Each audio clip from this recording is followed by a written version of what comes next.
I stood in the small kitchen of our vacation home, the soft amber glow of the light casting warm shadows on the wooden walls around me. Despite the cosy setting, the air felt stifling, heavy with an unspoken tension. My breath quickened, and my heart thudded loudly, as though it was trying to break free from my chest. In front of me stood Aaron, the young handyman, wiping beads of sweat from his forehead after finishing the repair on the kitchen sink. His faded t-shirt clung tightly to his body, outlining his toned muscles, a detail I couldn't help but notice. I had no idea how things had escalated to this point. Our eyes met, a fleeting glance that seemed accidental but carried a charged intensity neither of us could deny. The awkward silence between us was palpable, yet it wasn't enough to mask the quiet energy crackling in the space we shared. Aaron took a small step back, as though trying to break the heavy silence. "I'm all done," he said, his voice hoarse yet soft. "Just need to double-check it one more time to be sure." I nodded but said nothing. I couldn't believe what I was doing. My mind was blank, filled only with an indescribable sensation, something magnetic and dangerous pulling me closer to him. I stepped toward him, reducing the distance between us until only a breath separated us. "Aaron," I murmured, my voice so quiet it was almost inaudible. I wasn't sure what I wanted to say, or if I should say anything at all. He looked at me, his eyes filled with a mixture of hesitation and conflict. "Julia," he said, my name slipping from his lips like both a warning and an invitation. And then, neither of us spoke another word. In that moment, I stopped thinking about everything. Mark, my loving husband, this serene little house that was supposed to be a sanctuary, or any consequences at all. All that mattered was the overwhelming wave of emotion crashing over me. I leaned in, feeling Aaron's breath so close it sent shivers coursing through me. Our lips met in a kiss that was both impulsive and desperate. I felt the struggle in the way he kissed me back, his hand gently resting on my arm, as if torn between pulling me closer and pushing me away. My heart raced wildly, caught in the paradox of doing what felt simultaneously right and wrong, perfect and utterly reckless all at once. But after just a few seconds, Aaron pulled back abruptly. He stepped away, his face a storm of pain and confusion. "We can't do this," he said, his voice trembling. I can't." I stood frozen, feeling as though I'd just been jolted awake from a dream. "I'm sorry," I whispered, though I didn't even know who I was apologizing to, Aaron, Mark, or myself. Aaron stared at me for a long moment, his eyes filled with emotions I couldn't decipher. Then, without another word, he turned and hurried out of the kitchen. The sound of the door closing behind him echoed in the silence, marking the end of a moment that should never have existed. I remained there, enveloped in the oppressive quiet, my mind swirling with guilt and disorientation. But beneath the weight of those feelings, there was something else, a flicker of an emotion I couldn't ignore. It was raw, intense and dangerously thrilling. I knew from that moment on nothing would ever be the same. Aaron left, leaving me standing alone in the quiet kitchen. I couldn't think of anything else but the question echoing in my mind. What had I done? How had I let things spiral so far out of control? Yet perhaps the answer didn't lie in this moment, but somewhere in the past, where small, seemingly insignificant pieces had gradually led me to this point. A few years ago, when I married Mark, I truly believed I was the luckiest woman alive. Mark was the perfect man by any standard, mature, successful, and endlessly kind. He treated me with respect and love, and our life together seemed flawless. We had a cozy house in the suburbs, steady jobs, and grand plans for the future. But sometimes, a picture-perfect life can conceal cracks that only those living it can truly feel. At first, I didn't notice the growing distance between Mark and me. He was always busy with work, and I tried to convince myself that it was normal. He often came home late, exhausted and drained, sometimes too tired to talk about even the simplest things. The rare evenings we spent together gradually turned into rushed, superficial conversations, and then eventually, silence. But I loved him, and I thought that if I just waited patiently, things would get better. When Mark bought the vacation home, I hoped it would be a chance to repair our relationship. I envisioned evenings spent cooking together, sitting outside watching the sunset, and enjoying peaceful moments that would bring us closer. But reality fell far short of those dreams. The house quickly became a place where I spent more time alone than with Mark. Despite his good intentions, he was often too consumed by work, frequently returning to the city to handle urgent projects. In that solitude, I began to feel the emptiness within me. I didn't hate Mark. I couldn't even blame him. But the coldness and lack of connection left me feeling trapped in my own life, like a swimmer in still water with no destination in sight. And then Aaron arrived. Aaron had been hired to repair the roof after a heavy storm. He was young, energetic, and carried himself with an effortless charm that put me at ease from the first moment we met. At the beginning, I didn't think much of him beyond being a diligent and kind worker. But as the days went by and I saw more of Aaron, I realized that a part of me, a part that had been dormant for so long, was beginning to awaken. I remember the first time Aaron smiled at me, a fleeting but genuine smile. It wasn't like the perfunctory nods I'd grown accustomed to receiving from Mark. Aaron noticed the little things about me, the kind of tea I preferred, the way I tied my hair when the weather was warm. Our brief conversations about the weather, his work, became the moments I looked forward to most each day. I told myself that these feelings were harmless, nothing more than a fleeting spark of excitement, a little light in the monotony of life. But gradually, I began finding excuses to talk to Aaron more often. A leaky faucet here, a sticky door there, any reason to keep him around longer. And each time, I felt myself inching closer to a line I knew I shouldn't cross. Aaron, while he never said it outright, wasn't entirely oblivious to the situation. There were moments when his gaze lingered on me just a little too long, times when he answered my questions with a smile that stayed with me long after he had left. But both of us stayed silent, as if the silence could somehow hold back the inevitable. Looking back at those early days with Aaron fills me with both warmth and regret. Perhaps if I hadn't felt so lonely, things would have been different. Perhaps if Mark had noticed me more, I wouldn't have noticed the way Aaron smiled. But what's done is done, and now I'm left to face the consequences of my actions, consequences I'm not sure I'm strong enough to endure. I stared out the kitchen window, watching as the sunlight faded, giving way to the encroaching darkness. The shadows filled the room, mirroring the hollow feeling growing inside me. Memories of the past didn't bring comfort. They only made the fragility of my present reality more apparent. I didn't know what I was searching for, but one thing was certain. The peace I once knew had been lost long ago. I can still clearly remember that afternoon when Aaron first arrived to fix the severely damaged roof after a heavy storm. Mark had called him through a local repair service, unwilling to spend his precious weekend handling the job himself. I stood in the living room, watching through the large window as Aaron appeared. His tall, youthful frame stood out in the afternoon sunlight, a large tool bag slung confidently over his shoulder. At that moment, I didn't think much about him. He was just a skilled handyman we were fortunate to find. In the days that followed, Aaron's presence gradually became a familiar part of life at the vacation house. He arrived each morning with a friendly smile and a surprising level of enthusiasm. At first I kept my distance, maintaining the role of a polite homeowner, offering tea and asking a few perfunctory questions about his work. But there was something about his easygoing nature and light-hearted demeanour that made me feel at ease, something I hadn't felt in a long time.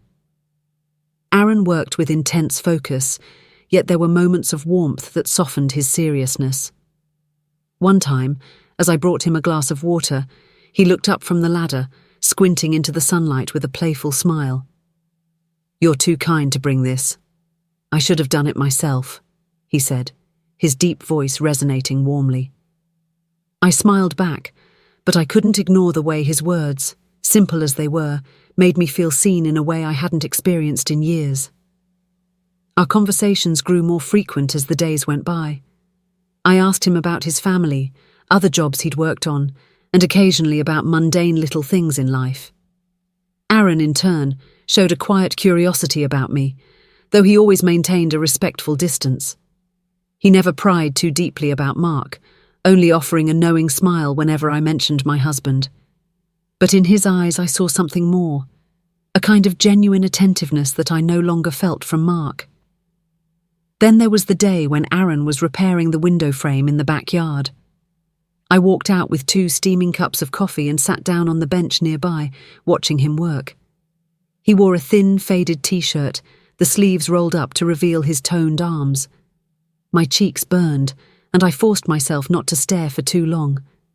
But when he turned and caught my gaze, his smile felt disarming, almost melting the walls I'd tried to keep up. "Thank you," he said, taking the coffee from my hands. "I really needed a break." We sat there in silence for a few minutes, but it wasn't the kind of silence that felt awkward. It was a comfortable stillness, as if both of us knew there was no need for words. Then he spoke, his tone calm and genuine. "Do you spend much time here? This house is beautiful." I shook my head, smiling faintly. "Not really. Mark bought it hoping we'd spend more time together, but he's always so busy." I didn't know why I admitted that, but as the words slipped out, I realized my voice carried a sadness I hadn't intended to show. Aaron didn't say anything, but his eyes told me he understood. He didn't push for more, only nodding quietly. Yet from that moment, something subtle and unspoken formed between us, a connection that neither of us could deny but both knew we shouldn't acknowledge. As time went on, I found myself looking forward to Aaron's presence each day. I started coming up with excuses to keep him around longer, asking about trivial details of the work, or requesting help with minor issues that didn't really need fixing. Deep down, I knew I shouldn't, but I couldn't stop myself. And then came that evening, the evening when everything spiraled out of control. Mark had to return to the city for an urgent meeting, leaving me alone in the vacation house. I remember how the emptiness felt unbearable, as if the silence of the house was pressing in on me, amplifying my loneliness. I called Aaron, asking him to come by and check the kitchen sink. I knew it was just an excuse, but at that moment I didn't care. When he arrived with his usual friendly smile, I felt a fleeting sense of warmth that momentarily replaced the ache in my chest. He worked as I stood nearby, quietly watching him. When he finished, I invited him to stay for dinner. At first he declined, but after I insisted, he hesitantly agreed. Dinner started off light and easy, but beneath the surface, an undeniable tension simmered. Every glance, every smile carried a weight that neither of us acknowledged aloud, but both of us felt deeply. Then, as I stood up to pour more wine, he stepped closer.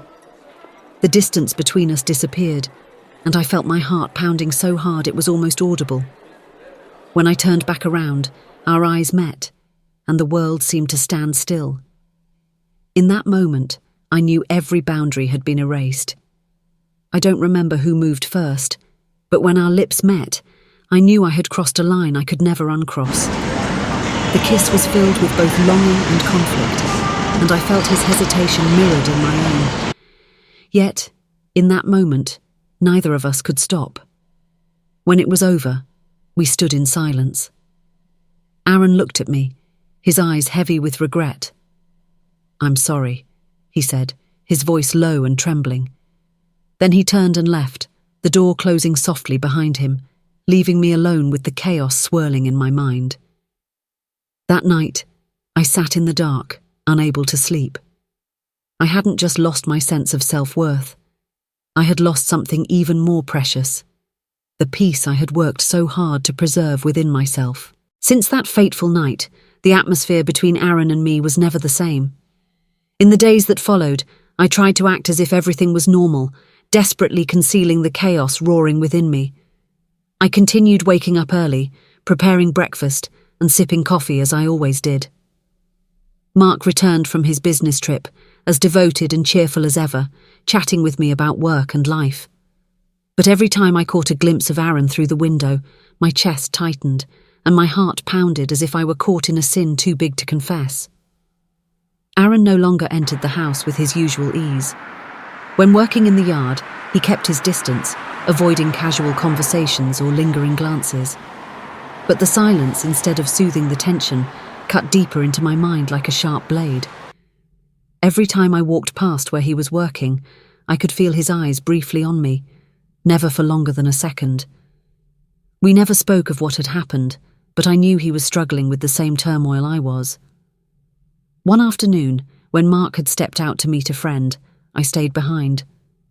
Aaron was in the backyard, fixing something, and I told myself I wouldn't engage him, that the best thing I could do was to let everything fade away as if nothing had ever happened.